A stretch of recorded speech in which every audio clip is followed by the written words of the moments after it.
Alors, bien souvent, nous découvrons des lieux vraiment inattendus. Une petite araignée, nous sommes aux archives de la ville d'Antibes et avec nous, notre guide qui va nous faire découvrir la mémoire d'une ville.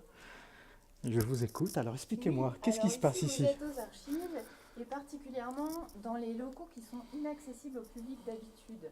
C'est-à-dire que cette partie est l'endroit où on conserve les documents d'archives. Donc vous voyez qu'on a 3 salles d'archives qui sont ici et qui permettent de conserver le mieux possible les documents. Donc ce sont des magasins d'archives qui sont équipés. On peut peut-être aller en voir un si vous voulez. Donc, ici, vous avez un équipement qui est prévu pour la Ah bonne oui, conservation des documents. Donc, avec du ah oui, rayonnage oui, mobile, ce qu'on voit dans beaucoup de films ou voilà, dans, comme dans voilà, les séries. le fameux local Donc, archive. des rayonnages mobiles en métal, surtout pas de bois pour pas que le feu Ah oui, prenne dans les archives. On a tout un système pour éteindre le feu en cas d'incendie. On a une climatisation qui permet oui, on d'avoir sent une bien, hein, on est bien température à ici. 20 degrés toute l'année. Et ici, vous voyez qu'on conserve des mètres linéaires d'archives. Donc, vous voyez ici les archives modernes, par exemple. Les archives modernes, c'est les archives de 1789 à 1945. Ah oui, Notre plus vieux document date de 1307. Il n'est pas ici dans cette pièce, mais vous voyez qu'on a une histoire assez ancienne à Antibes qui fait qu'on a des documents qui datent du Moyen Âge pour les plus anciens. d'accord. C'est effectivement... et donc un système de codification pour rechercher, C'est puisque ça. en fait, bien sûr, ce local est fermé le reste de l'année au public, Oui, c'est ce mais qu'on on... appelle la cotation, la cote d'archives.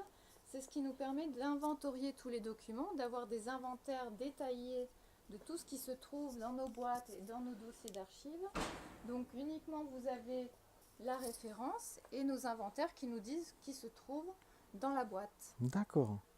Et donc, les demandes en général, ça peut être quel... Alors les demandes, ça peut être des demandes administratives, hein, puisque nous conservons principalement, tous oui. les documents qui sont produits par les services municipaux de la ville d'Antibes.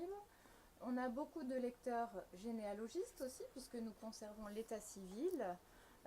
Nous pouvons avoir des recherches de curieux sur l'histoire de la ville. Une anecdote, une anecdote assez étonnante sur une recherche qui vous aurait marqué, Alors, une recherche qui inattendue. m'aurait marqué. Alors, peut-être un document un peu inattendu qu'on vient de me verser plutôt. Ah, On vient de me verser un document qui est pris dans une capsule temporelle en plomb.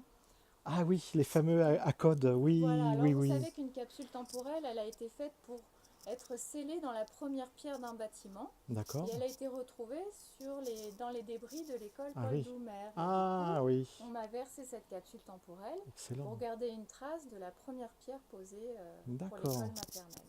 D'accord. Peut-être qu'on la verra au cours de de la Alors il visite. faudrait que je vous la sorte, oui, pour vous la montrer, parce qu'elle est un petit peu Bon, cachée. je vous suis. Donc là, la première salle qui a un rapport avec une chronologie, peut-être. Alors ici, ce sont les archives modernes, comme je vous ai Moderne, dit. oui, ce que vous Elles citiez. sont rangées en fait par chronologie. Donc ici les archives modernes, ici les archives contemporaines, donc de 1945 à nos jours. D'accord. Et là vous voyez que les Oui, là c'est. documents sont beaucoup plus Oui, nombreux effectivement, là c'est et plus tous chargé. collés les uns aux autres parce qu'en fait ils sont rangés ici par ordre d'arrivée aux archives. D'accord. C'est-à-dire qu'ils ne sont pas du tout rangés Ah chronologiquement, oui, d'accord. ils sont tous mélangés. Ordre d'acquisition Voilà, chronologique, oui, ils d'accord. arrivent ici et on les range à la suite. Ce qui va faire qu'on retrouve les choses, c'est la cotation dont je viens de vous parler. Oui, oui, d'accord. Effectivement. Et là, on a l'équivalent de. On arriverait à avoir une idée à peu près sur une rangée comme ça. En plus, ce sont des doubles. Mm. On aurait l'équivalent de plusieurs dizaines, centaines, milliers de livres Alors, en termes de masse de aux archives, on calcule en mètres linéaires parce mètres qu'en fait, linéaires. calculer le nombre de documents, ça serait Oui, impossible. oui, Donc, on calcule en mètres linéaires et vous voyez qu'ici, il y a à peu près 7 rangées oui, donc qui font toutes 1 mètre de longueur à peu près. oui, d'accord. Donc, vous avez 7 mètres 7 mètres à de chaque fois. longueur Oui. sur 7 étagères de haut. Sur, Donc, oui, 2 mètres il facilement, reste 2 plus mètres qu'à faire 50. une petite Oui. multiplication et vous voyez pour un rayon Ouais, comme ouais, ça combien effectivement. de mètres linéaires Alors on a de la vous place avez. pour Alors, l'avenir, c'est on ça a que de je veux la dire. place pour Oui, l'avenir, c'est ça, parce que. mais pour qu'il y ait le plus longtemps de la place dans ces rayonnages, il faut faire un tri. Et ça, c'est le travail de l'archiviste. D'accord. C'est de ne garder que ce qui a une utilité historique. Ah, historique. Car les documents ont un cycle de vie, avec une vie administrative, une valeur légale pendant un temps, et puis ensuite, ils deviennent soit historiques, soit inutiles. Et dans ce cas-là, on les élimine. Et les autres viennent ici pour durer le plus longtemps possible. Je crois qu'il y a beaucoup de personnes qui regardent cette vidéo qui se disent, mais on aimerait bien avoir aussi cette méthode, parce qu'on a tous ce problème à la maison. Ah oui, ça, il faut être très rigoureux. Ouais. Il faut bien ranger les documents pour les retrouver.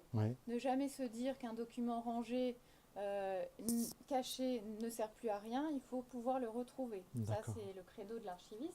Et il faut surtout, pour qu'il dure le plus longtemps possible, enlever toutes les fournitures qui pourraient les abîmer. Donc les trombones, les élastiques, les pochettes plastiques, tout ça pour que les documents durent le plus longtemps possible. Effectivement, ouais. D'accord. Mais par exemple, vous voyez cette vidéo qui n'est plus sur papier. Oui.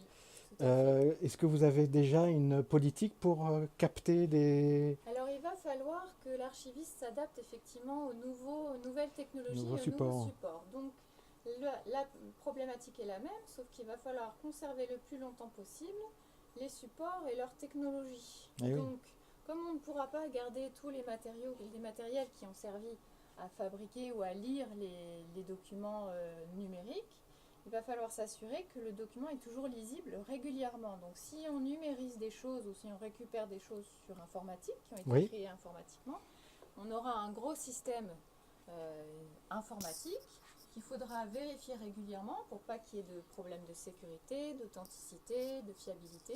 Donc ça, c'est beaucoup plus compliqué à conserver que des documents papier que vous avez ici. Oui, effectivement. Voilà, l'archiviste est obligé de s'adapter à son temps et d'anticiper le plus possible maintenant sur les futures productions. Et oui, le fameux PDF A dont on entend parler chez les... effectivement, qui permet de garder, garder ad vitam. Normalement. Voilà. Comment savoir de quoi l'avenir est fait, ça, c'est tout l'enjeu. Mais alors donc ici, ce qui est gardé, donc, c'est les archives de la ville d'Antibes, que produit la ville d'Antibes, et aussi qui est trouvé sur le territoire d'Antibes, qui concerne... Il y a une grosse partie de ces documents qui vient des services municipaux de la ville d'Antibes, mais il y a aussi tout un ensemble de documents qui sont des dons, en général des dons extraordinaires, de personnes qui nous ont apporté des documents, mais qui concernent bien l'histoire de la ville d'Antibes. Donc ils viennent compléter le fonds administratif. Et dès qu'un document a un lien avec l'histoire de la ville, effectivement, on peut nous l'apporter et soit nous le donner, et dans ce cas-là, il devient propriété de la ville d'Antibes, et nous, on le met à disposition du public pour qu'il soit consulté, soit on nous le dépose, et dans ce cas-là, à tout moment, la personne peut récupérer son document. Et j'imagine qu'avec toutes les successions qu'il peut avoir, est-ce qu'il y a des documents que vous refusez qui n'ont pas d'intérêt, qui pourraient peut-être intéresser les personnes qui écoutent? On se retrouve avec un héritage, entre guillemets, de documents.